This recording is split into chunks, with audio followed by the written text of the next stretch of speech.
آپ سب صحافی بھائیوں کا شکریہ ادا کرتا ہوں کہ آج عید کے دوسرے دن آپ یہاں پر اپنی نجی مصروفیات کو چھوڑ کر یہاں پر تشریف لائے ہیں، تو میں اپنی طرف سے اور اپنے تمام اپنے کولیگز کی طرف سے آپ کو شکریہ ادا کرتا ہوں اور آپ سب کو دل کی عطا گرائیوں سے عید مبارک پیش کرتا ہوں۔ اور اسی موقع کی مناسبت کے حوالے سے ایک مرتبہ پھر پوری امت اسلامیہ اور پاکستان بھر میں بسنے والے اپنے بھائیوں اور بہنوں کو عید مبارک کہنا چاہتا ہوں، اور اللہ تعالیٰ سے ہم سب دست بدعا ہیں کہ اس اسلامی تہوار کے نتیجے میں اللہ تعالیٰ کی بے پایاں فضل و کرم اور کرم سے اور مہربانی سے پاکستان ترقی اور خوشحالی کے راستے پر گامزن ہو، اور جو مشکلات ہیں ان کا خاتمہ ہو۔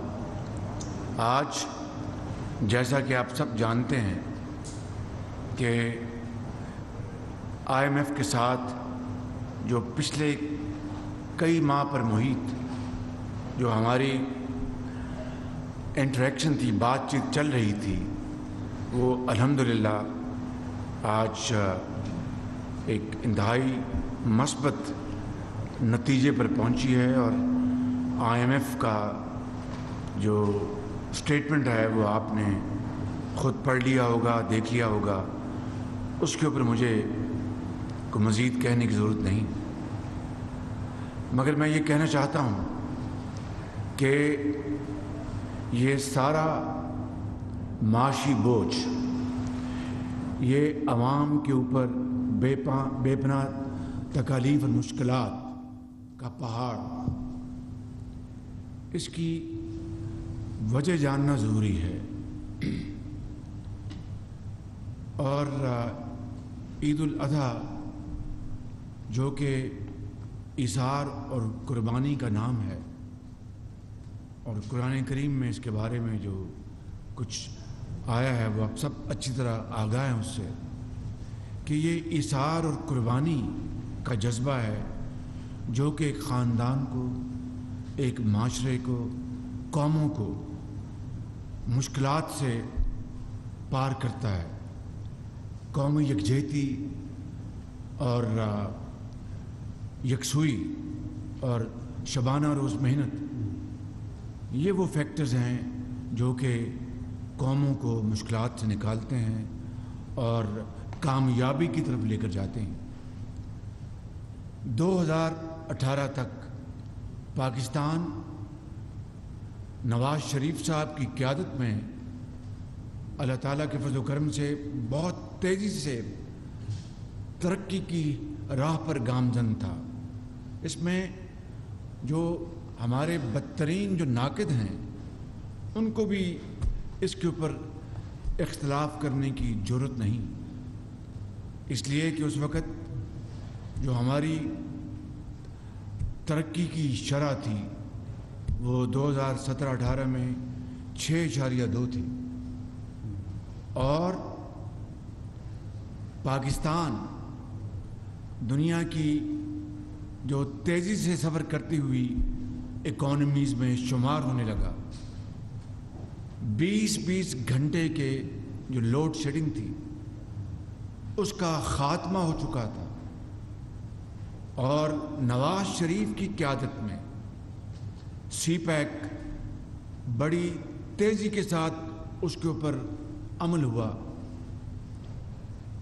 بجلی کے منصوبے مکمل ہوئے، اور پن بجلی کے منصوبوں کے اوپر کام شروع ہوا، سڑکوں کا جال بچھایا گیا، اور شمسی توانائی سے منصوبے لگائے گئے، ونڈ پاور کے منصوبے لگائے گئے۔ کہنے کا مقصد یہ ہے کہ پاکستان دنیا کی دوسری قوموں کے ساتھ اس دوڑ میں بہت تیزی سے آگے بھاگ رہا تھا، پھر دھاندلی کے ذریعے، اب یہ بات سب کو علم ہے، اس میں کوئی اب بات چھپی ہوئی نہیں کہ بدترین دھاندلی کے ذریعے عمران نیازی کو اقتدار کی منصب پر زبردستی بٹھایا گیا۔ آپ جانتے ہیں RTS بند ہوا، آپ جانتے ہیں کہ تاریخ میں پہلی مرتبہ دیہاتوں میں نتائج چند گھنٹوں میں آنے شروع ہوئے اور شہروں میں نتائج دنوں نہیں ہفتوں اس میں تاخیر ہو گئی۔ تو یہ سارا زمانہ جانتا ہے کہ تاریخ کا بدترین وہ الیکشن تھا، اور پھر اس کے نتیجے میں کیا ہوا کہ IMF کے ساتھ انہوں نے پہلے تو گفتگو میں اتنی ہچکچاہٹ دکھائی کہ اس میں 6 ماہ لگ گئے کہ IMF سے گفتگو کرنی ہے نہیں کرنی، کرنی ہے نہیں کرنی، اور آپ سب جانتے ہیں اس کی کیا نتائج نکلے۔ پھر جب IMF کے ساتھ معاہدہ ہوا، اس کو ایک سنگ دلی کے ساتھ اس کی دھجیاں اڑائی گئیں اور پاکستان کے وقار کو خاک میں ملانے کی بھرپور ناپاک کوشش کی گئی، اور ہمارا ٹرسٹ عالمی اداروں سے اٹھنا شروع ہو گیا۔ اور پھر آپ نے دیکھا کہ ضرور کووڈ آیا، اس میں کوئی شک نہیں، اس میں پوری دنیا میں کووڈ آیا اور اس سے ترقی کی جو رفتار اس میں کمی آئی، اس سے کوئی اختلاف نہیں، لیکن جو چیز کووڈ کے دوران حاصل کی جا سکتی تھی اس کو بھی میں سمجھتا ہوں کہ کرمنل نیگلیجنس کے ذریعے اس سے صرف نظر کی گئی۔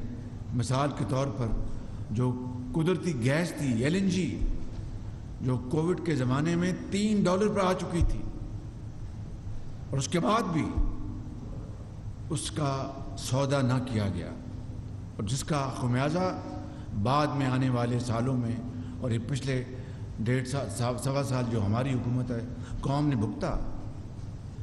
آج آپ نے دیکھا کہ بڑی محنت کے ساتھ ہم نے LNG کا معاہدہ ہم نے کیا ہے آذربائیجان کے ساتھ، وہ ایک برادر ملک ہے، ان کے ساتھ ہم نے معاہدہ کیا ہے، اور معاہدہ یہ بات it's a bit of digression, لیکن بتانا چاہتا ہوں کہ معاہدے کی یہ شرائط ہیں کہ آذربائیجان پاکستان کو جو ڈسٹریس کارگوز ہیں وہ آفر کرے گا پاکستان کو سستے، اور پاکستان ہر مہینے، اور پاکستان کی مرضی ہے کہ ان کو خریدے یا نہ خریدے، نہ خریدنے کی صورت میں کوئی پینلٹی نہیں ہوگی۔ یہ الحمدللہ یہ معاہدہ ہو چکا ہے، اور اس کے مقابلے میں پچھلی حکومت میں کیا ہوا آپ دیکھیں، جب کاٹن کی ایکسپورٹ کی گئی، پھر کاٹن امپورٹ کی گئی، یہ بالکل اپنا شوگر ایکسپورٹ کی گئی، شوگر امپورٹ کی گئی، گندم ایکسپورٹ کی گئی، گندم امپورٹ کی گئی،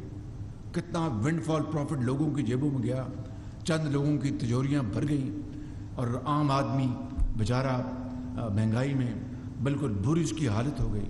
تو یہ ہمیں ورثے میں ملا، اور میں یہ نہیں کہہ رہا کہ اس 1 سال میں ہماری ہماری جو ذمہ داری تھی، میں سمجھتا ہوں کہ اس مخلوط حکومت نے حتی الامکان کوشش کی۔ انسان ہیں، غلطی انسانوں سے ہوتی ہے، ہم سے غلطیاں ہوئی ہوں گی یقیناً، لیکن I would term them as honest mistakes، لیکن جان بوجھ کر قومی خزانے میں اپنا وہاں پر خیانت کرنا یا اس طرح کے اور معاملات آپ میرے سامنے کوئی ایک رکھ دیں، میں اس کی انکوائری کروں گا اور قوم کے سامنے لے کے آؤں گا۔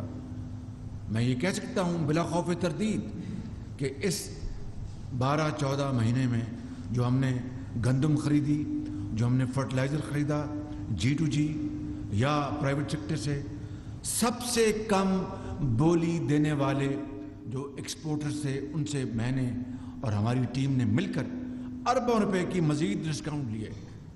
یہ ریکارڈ کا حصہ ہے۔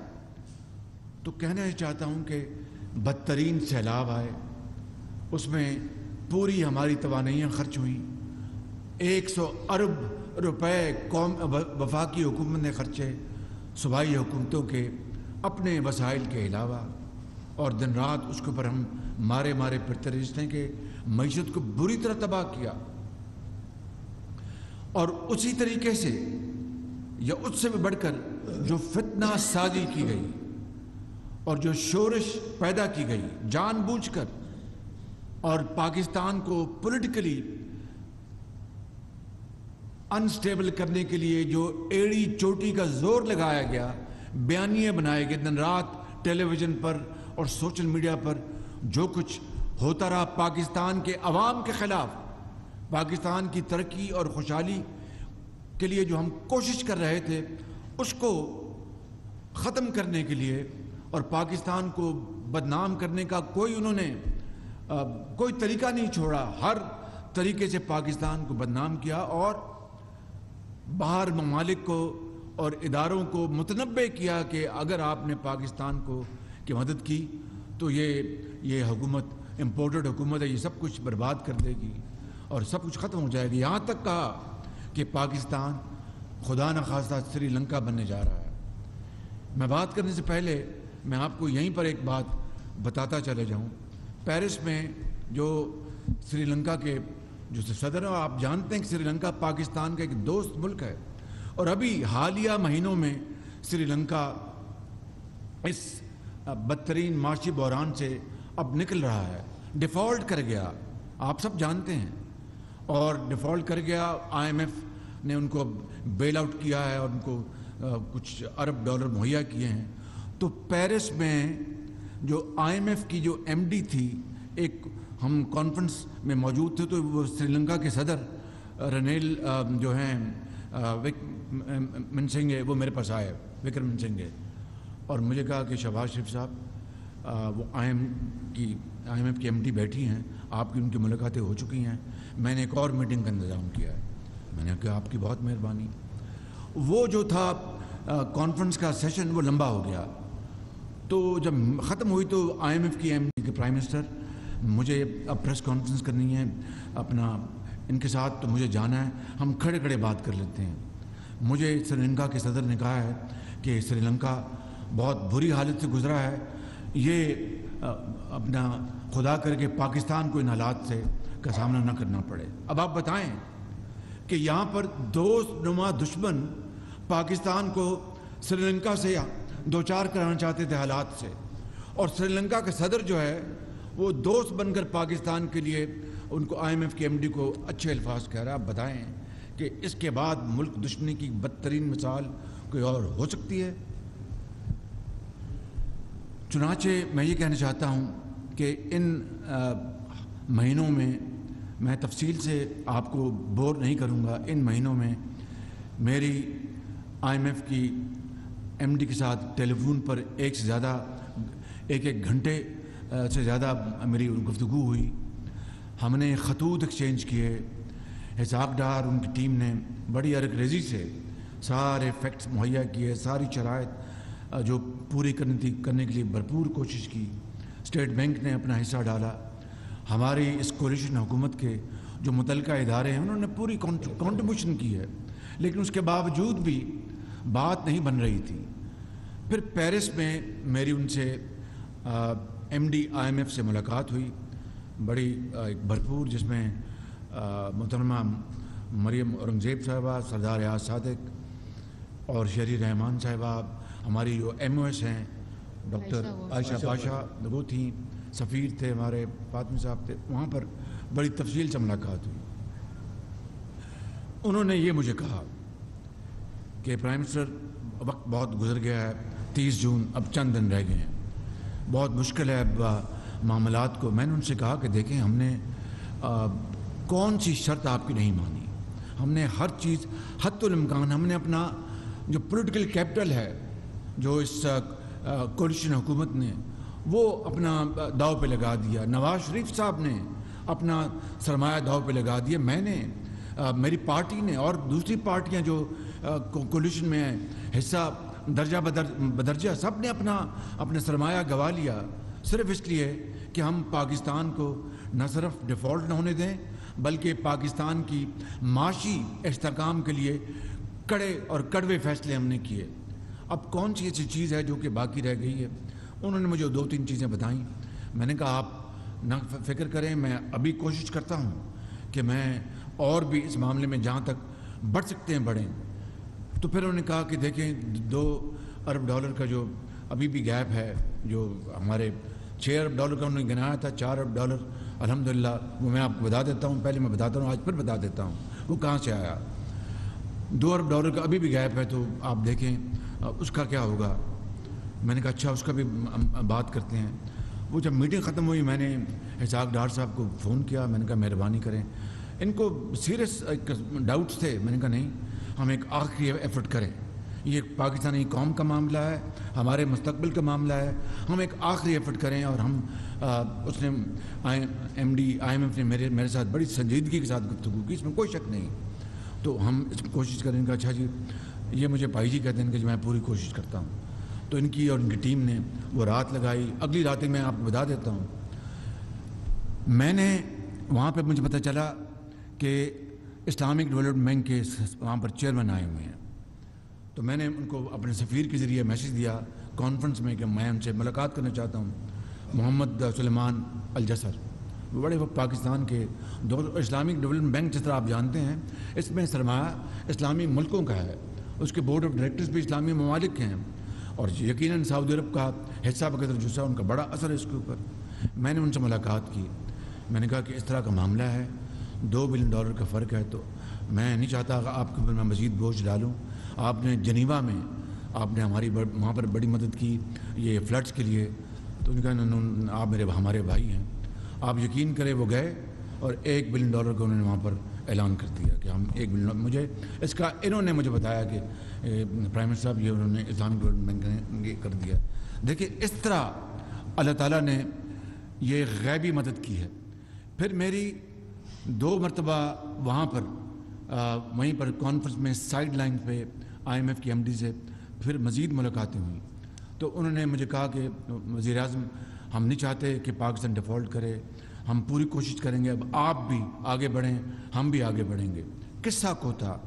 میں یہ کہنا چاہتا ہوں میرے بھائیوں اور ہماری بہنیں بھی بیٹھے ہیں یہاں پر, کہ وہاں پر وہ آئس بریکنگ ہوئی. That was the turning point in Paris.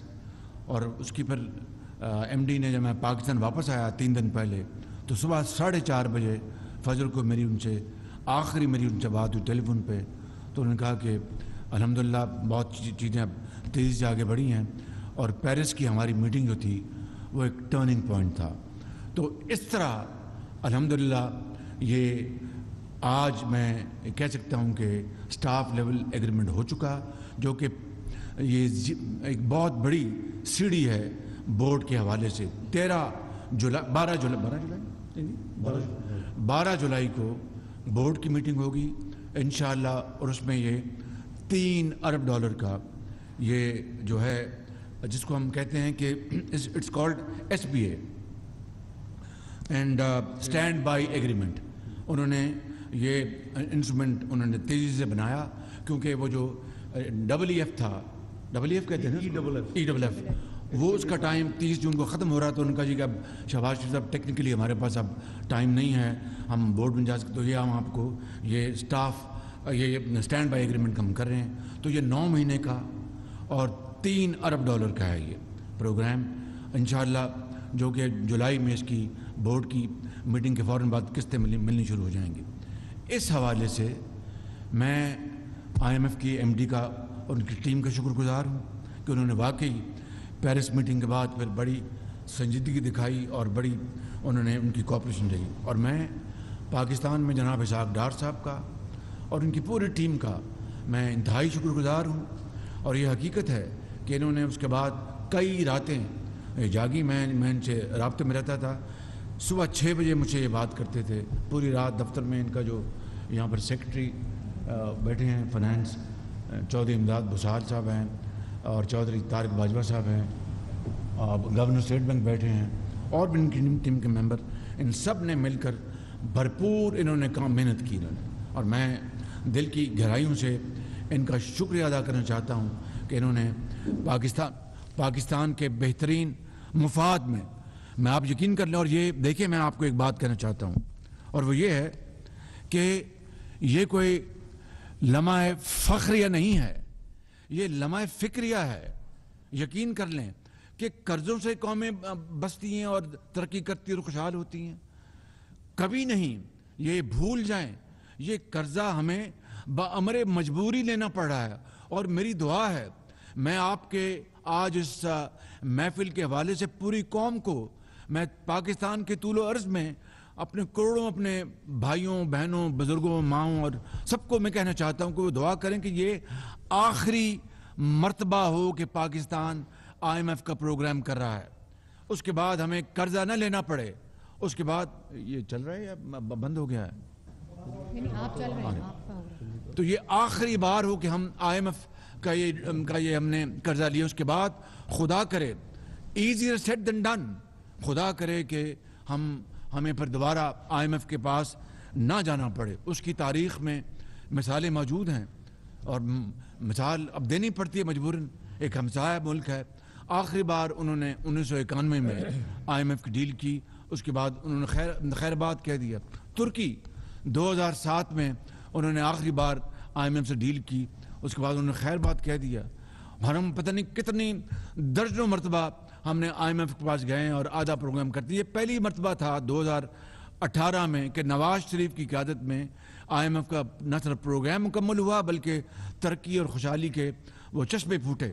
تو ایک تو میں یہ بات کہنا چاہتا ہوں کہ میری یہ دعا ہے اور پوری کوشش ہے، اس کے لیے جتنی بھی اور قربانی اشرافیوں کو دینی پڑے گی، عام آدمی کو نہیں۔ عام آدمی تو 75 سال سے قربانیاں دے رہا ہے، 75 سال سے اس کو لالے پڑے ہوتے ہیں کہ عید آئی ہے، بکرا بہت مہنگا ہو گیا تو میں تو خرید نہیں سکتا، چھوٹی عید آئی ہے، میں بچوں کو اپنے جوتے نئے اور اپنا گلبرگ تو بڑی دور کی بات ہے، وہ پرانی انارکلی نہیں جا سکتا کہ جہاں سے وہ اپنے لنڈے بازار سے جا کے وہ سیکنڈ ہینڈ اپنا کپڑے خریدے۔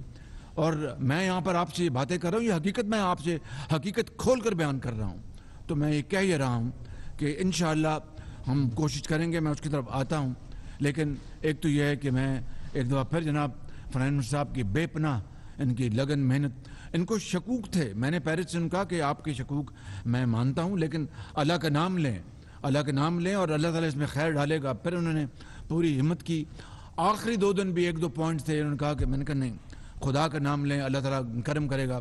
ان کا کہنا تھا کہ یہ نہ ہوا تو ہم یہ کر گزرے بجٹ میں سپیچ میں نے کہا کر گزرے تو میں قوم کو بتا دوں گا کہ ہم نے کیا، ہم یہ چیزیں پھر اب واپس لیتے ہیں۔ تو اللہ نے بڑا کرم کیا، اللہ نے بڑا فضل کیا۔ اگلی بات، اس عرصے میں چین نے پاکستان کو ڈیفالٹ ہونے سے بچایا، ان پچھلے 3 مہینوں میں تقریباً آل ٹولڈ $5 بلین بندہ ہوگا ٹوٹل چین نے جو رینیو کی، تقریباً $5 ارب چائنا نے پاکستان کے اسٹیٹ ٹو اسٹیٹ جو قرضے وہ تو رول اوور ہو جاتے ہیں، اس میں تو کوئی ایشو نہیں ہے۔ بینکوں کے اصل بات جو ہے وہ کمرشل بینکس کے لون جو ہمیں ہر صورت ادا کرنے تھے، ہم نے ادا کیے، انہوں نے فوراً ہمیں واپس کر دیے۔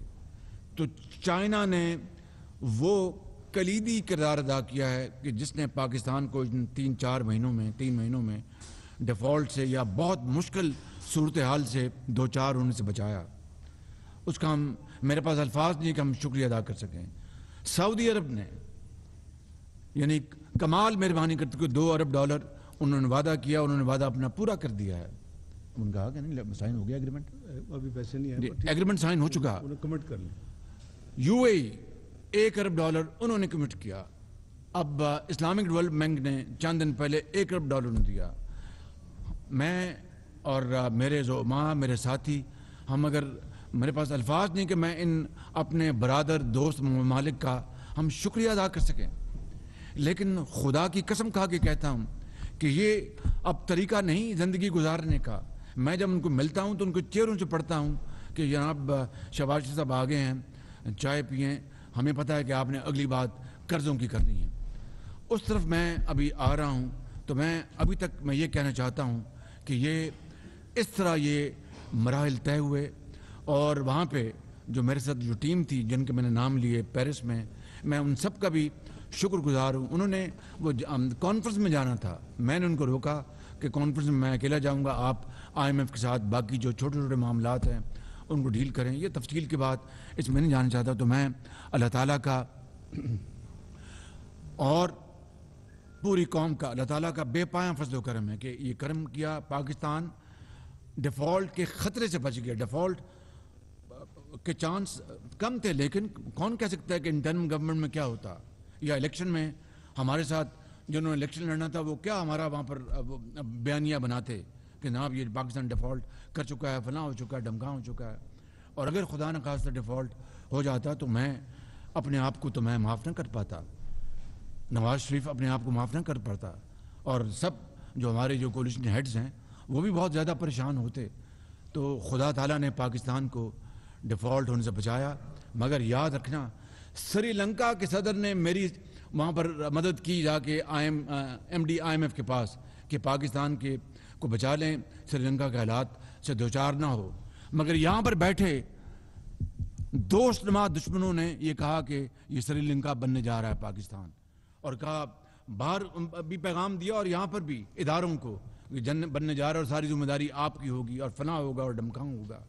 تو یہ میرے دوستو یہ ہے, یہ پورا سلسلہ جو میں آپ کے سامنے میں نے رکھا ہے. ابھی چند منٹ بعد میں اسحاق ڈار صاحب سے بھی گزارش کروں گا کہ وہ آپ سے بات کریں گے, لیکن اگلی بات میں آپ سے اب یہ کرنا چاہتا ہوں کہ آئندہ کا کیا لائے مطلب یہ ہے اصل میں امپورٹنٹ بات. آئندہ کا کیا لائے عمل ہے یہ میں آپ سے بات کرنا چاہتا ہوں. اور جو میں کہہ رہا ہوں کہ یہ قرضے جو ہیں, یہ قرضوں کی زندگی ختم ایسے نہیں ہوگی. اٹھ باندھ کمر کیا ڈرتا ہے, پھر دیکھ خدا کیا کرتا ہے, وہ راستہ اپنانا پڑے گا. اور آپ جانتے ہیں میں نے سری لنکا کے صدر کی بات کی اور ان کا کہ یہ آئی ایم ایف بننے, یہ سری لنکا بننے جا رہا ہے پاکستان. کس نے 2 صوبائی حکومتوں کے اس وقت ان کے وزرائے خزانہ کو کہا کہ آپ نے لیٹر نہیں دینے تاکہ پاکستان کا آئی ایم ایف کا پروگرام فیل ہو جائے اور پاکستان ڈیفالٹ کر جائے. آپ سب یہاں پر بیٹھے ہیں, آپ بہت محب وطن ہیں, آپ بڑے تجربہ کار لوگ ہیں, آپ کی اپنی اپنی سوچ ہے, اپنی اپنی رائے ہے. مگر بدترین مخالف بھی اس بات سے انکار نہیں کر سکتا کہ جنہوں نے کہا 2 صوبوں کے وزرائے خزانہ کو, آپ کو نام پتہ ہے, نام لینے کی ضرورت نہیں, آپ جانتے ہیں سب کہ آپ نے نہیں دینا فیڈرل گورنمنٹ کو اپنا خط جس سے کہ آئی ایم ایف کا پروگرام سٹچ ہو جائے. یہ پاکستانیت ہے, یہ حب الوطنیت ہے کہ میں اگر وزیر اعظم ہوں تو میں سب کچھ, میں اگر وزیر اعظم پاکستان کا خدا نہ خواستہ گلا کاٹ دوں. میں سمجھتا ہوں کہ اس سے بدترین سازش پاکستان کے خلاف کوئی اور ہو نہیں سکتی بالکل. اور اب میں آپ کو یہ بتانا چاہتا ہوں کہ 9 مئی کے واقعات اس کی کڑی ہے, یہ اس سے جڑی ہوئی ہے بالکل. کہ یہ 9 مئی کا جو واقعہ تھا ایک تاریخ ترین دن تھا پاکستان کی تاریخ میں. خدا کرے گا دوبارہ اس طرح کا واقعہ کیا دور دور تک اس کا کوئی سایہ نہیں ہوگا. لیکن 9 مئی کو جو کچھ ہوا وہ یہی تھا کہ پاکستان کو اس دن تباہ و برباد کرنے کی وہ پوری گھناؤنی سازش تھی, جس میں اپنا وہ دوست نما دشمن بھی شامل تھے, اندر سے اور باہر سے بھی. انہوں نے 9 مئی کی سازش کی تاکہ نہ آئی ایم ایف کا پروگرام ہو, نہ کچھ اور ہو, ڈیفالٹ کر جائیں, تباہی ہو جائے اور یہاں پر ہر طرح انارکی ہو جائے. کل میں نے وہاں پر پارا چنار میں کہا کہ تاریخ بھری پڑی ہے ایسے واقعات سے جہاں پر جو فتنہ پیدا کرنے والوں نے اپنا قوموں کو اور اپنی فوج سے لڑایا, فاصلے پیدا کیا اور وہ کھنڈرات بن گئے وہ ممالک. 9 مئی یہ اسی کی ایک شکل تھی. یہ رب تعالیٰ کے بے پایاں فضل و کرم ہے کہ جس نے پاکستان کو اس دن بچایا اور پوری طرح وہ مکروہ چہرے سامنے آ گئے. بہت بڑا شر تھا, اس میں خیر کی بات یہ نکلی کہ مکروہ چہرے سامنے آ گئے جنہوں نے پاکستان کو تباہ و برباد, ہر لحاظ سے تباہ و برباد کرنے کی پوری سازش کی تھی. ایک بات اور میں یہاں پر کہنا چاہتا ہوں جو کہ ریکارڈ کا حصہ رہنا چاہیے. یہ سعودی عربیہ سے اور یہ یو اے ای سے ان قرضوں کی دلوانے میں جہاں پر میری حکومت کی حقیر کوشش ہے, وزیر خزانہ کی وہاں پر ہمارے اس نئے سپہ سالار کی بہت زیادہ کوشش ہے.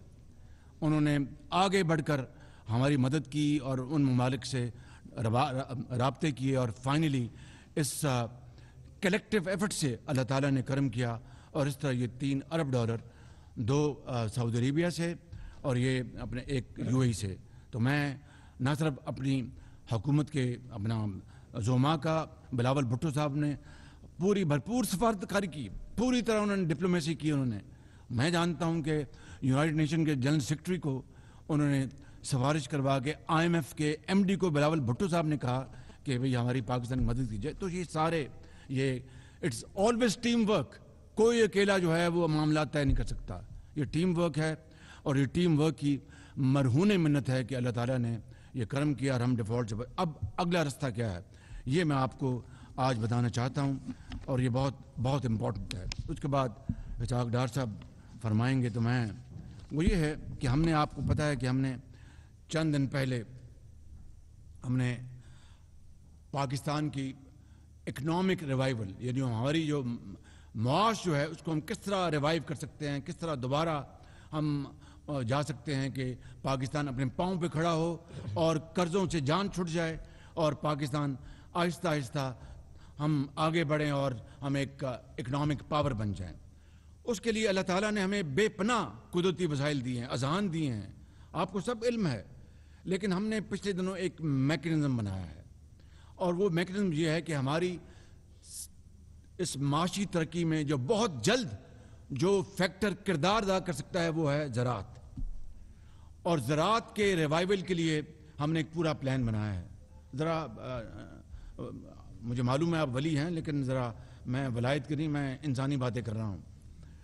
تو زراعت کو ہم ریوائیو کرنے کے لیے ہم نے ایک بڑا جامع پروگرام بنایا ہے. اور اسی طریقے سے ہم نے جو ہماری جو معدنیات ہیں، بے پناہ معدنیات ہیں. اب بتائیں کہ یہاں پر ایک مثال دیتا ہوں، آپ کا وقت ضائع کرنے. یہاں پر چنیوٹ میں جو چنیوٹ آئرن اور ہے، 4 سال وہ عدالت میں وہ اپنا مقدمہ لڑا جاتا رہا. اور ایک اس مشرف کے زمانے میں ان کے کسی بھائی کو امریکہ میں، جس کا نہ لینا نہ دینا تھا، غیر شفافیت کے ذریعے بالکل کوئی اس سے نہ پیسے لیے کچھ اس کے حوالے کر دیا. جب ہماری حکومت ہے تو 4 سال یہ مقدمہ لڑا گیا. وہ 4 سال کس کے ضائع ہوئے؟ اس قوم کے نوجوانوں کے. اس قوم کی قسمت پھوٹی، جو کھوٹی کی گئی، کس نے کی؟ اسی طریقے سے میں آپ کو ایک اور مثال دے دیتا ہوں. ریکوٹیک اپنا کھربوں ڈالر، کھربوں روپے وہاں پر موجود ہیں ریکوٹیک میں. ابھی ایک کلو گرام وہاں پر تانبا نہیں نکلا اور اربوں روپے پاکستان کی مقدموں میں خرچ ہو چکے. تو اس طرح پاکستانی قوم کا اپنا وقت ضائع ہوا. اس طرح ہماری جو ہمارے جو تھا ہماری قسمت وہ خراب ہوئی اور ہمارا جو سفر تھا اس کو خراب کیا گیا. تو اس کو اب دوبارہ چیزوں کو جوڑنے کے لیے، دوبارہ ٹھیک کرنے کے لیے یہ زراعت، IT، انفارمیشن ٹیکنالوجی، یہ وہ ایک میدان ہے جہاں پر ہماری جو نوجوان نسل ہے پاکستان کی، کروڑوں، ان کو اللہ تعالیٰ نے بڑا ہنر دیا ہے. میں تفصیل میں نہیں جانا چاہتا، پنجاب کی بات نہیں کرنا چاہتا کہ ہم نے یہاں پر کیا کیا.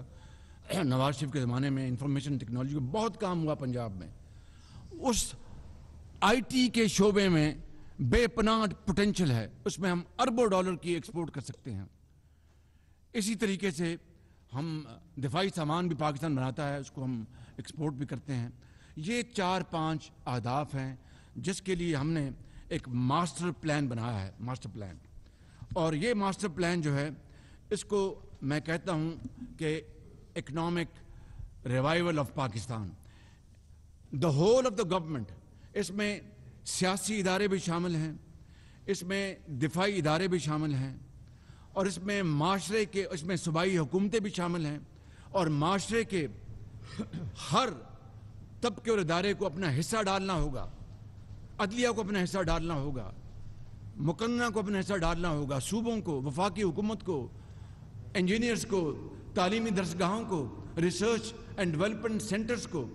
اور یہ جو ہماری زمین جو ہے بنجر ہے، ریگستان ہے، ان کو بسانے. آپ جائیں بھاولپور سے اس طرف سارا ریگستان، اس طرف سارا اپنا وہاں پر ہریاول ہے. بھاولپور میں ہم نے ماں سوائے وہ جو ریگستان ہمارا ہے، ماں سوائے 400-500 میگا واٹ سولر کے، اور تو وہاں کچھ نہیں ہے. وہ ہزاروں ایکڑ لاکھوں ایکڑ جو زمین وہ اس کو ہم سیراب کریں تو وہ سونا اگلے گی. ڈاکٹر محبوب الحق نے کہا تھا کہ پاکستان 60 کی دہائی میں کہ Pakistan is green basket for the Gulf states.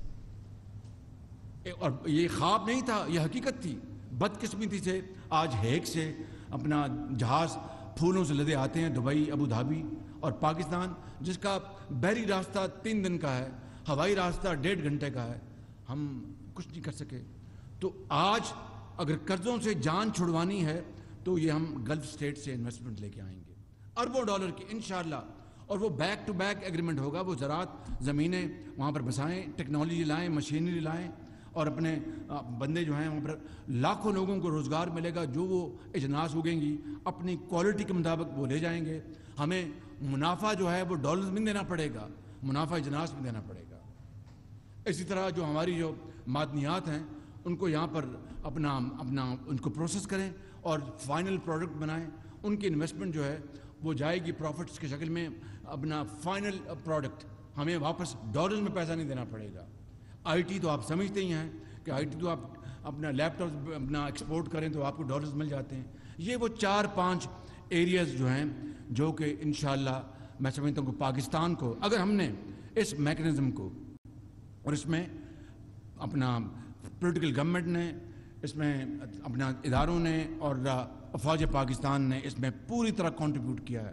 اور یہ مل کر دیکھیں, میں آپ کو ایک بات بتانا چاہتا ہوں, اگر ہم نے یہ بات نہ چھوڑی کہ تم اور میں کو نہ چھوڑا اور ہم نہ بنے تو پاکستان کبھی ترقی نہیں کرے گا. It's not about you and me, it's about us, about Pakistan. تو میرا ایمان ہے کہ پاکستان ترقی کرے گا. ہماری پھر ترقی کو کوئی نہیں روک سکتا انشاءاللہ. تو یہ ہم نے اب پلان بنایا ہے. اس میں میری جنرل عاصم منیر, ہمارے چیف آرمی اسٹاف ہیں, ہماری کابینہ کے لوگ, ہمارے آنریبل منسٹرز, صوبائی حکومتیں, سب اس میں شامل ہیں. اور ہم نے یہ ریوائول ہم نے پلان بنایا ہے. اور انشاءاللہ یہ ریوائول پلان اس سے جو ایک اندازہ ہے کہ 40 لاکھ لوگوں کو روزگار ملے گا. اربوں ڈالر کی سرمایہ کاری گلف اسٹیٹ سے آئیں گی اور بیک ٹو بیک ایگریمنٹس ہوں گے. راتوں رات تو نہیں ہوگا, وقت لگے. کس طرح ہوگا؟ محنت اور مسلسل محنت اور قربانی اور احسار, اس کے ذریعے انشاءاللہ یہ ہوگا. تو پھر آپ دیکھیں گے کہ نواز شریف کا خواب پورا ہوگا کہ یہ آخری ہمارا IMF کا ہمارا ایگریمنٹ ہو, اس کے بعد ہم اپنے پاؤں پہ کھڑے ہوں. اس کے لیے اشرافیہ کو قربانی دینی ہوگی, عام آدمی کو نہیں. اشرافیہ کو اثار سے کام لینا ہوگا, یتیم اور بیوہ کو نہیں. اور میں وہ جو اشعار اکثر پڑھا کرتا تھا, اس سے زیادہ موضوع وقت کوئی نہیں ہے ان اشعار کو پڑھنے کا کہ ہو صداقت کے لیے جس دل میں مرنے کی تڑپ, ہو صداقت کے لیے جس دل میں مرنے کی تڑپ, پہلے اپنے پیکرے خاکی میں جاں پیدا کرے, پھونک ڈالے یہ زمین و آسمان مستعار. یہ زندگی مستعار ہے نا, بالکل مانگے تانگے کی اور سب یہ قرضوں کی. پھونک ڈالے یہ زمین و آسمان مستعار اور خاکستر سے آپ اپنا جہاں پیدا کرے. یہی وہ اشعار ہیں اقبال کے جو ہمیں آگے لے کے چلیں گے. اور میں سمجھتا ہوں کہ اسی میں پاکستان کی بقا ہے, اسی میں پاکستان کی خوشحالی اور عزت ہے. آج کے بعد میں آپ کو بتانا چاہتا ہوں کہ قرضوں سے ہمیں توبہ کرنی ہوگی, اور توبہ کرنے کا راستہ وہی ہے جو کہ ہمیں قرآن کریم نے ہمیں سکھایا ہے اور جو کہ نبی کریم صلی اللہ علیہ وسلم کی جو اسوہ حسنہ ہے. میں ان الفاظ کے ساتھ آپ سب کا شکریہ ادا کرتا ہوں. کچھ وقت میں نے ضرور زیادہ لیا لیکن یہ ضروری تھا. اب میں جناب اسحاق ڈار صاحب سے گزارش کروں گا کہ وہ اپنے کلمات فرمائیں, پھر اس کے بعد کوئی سوال ہوگا تو میں آپ سے پھر رجوع کروں. شکریہ.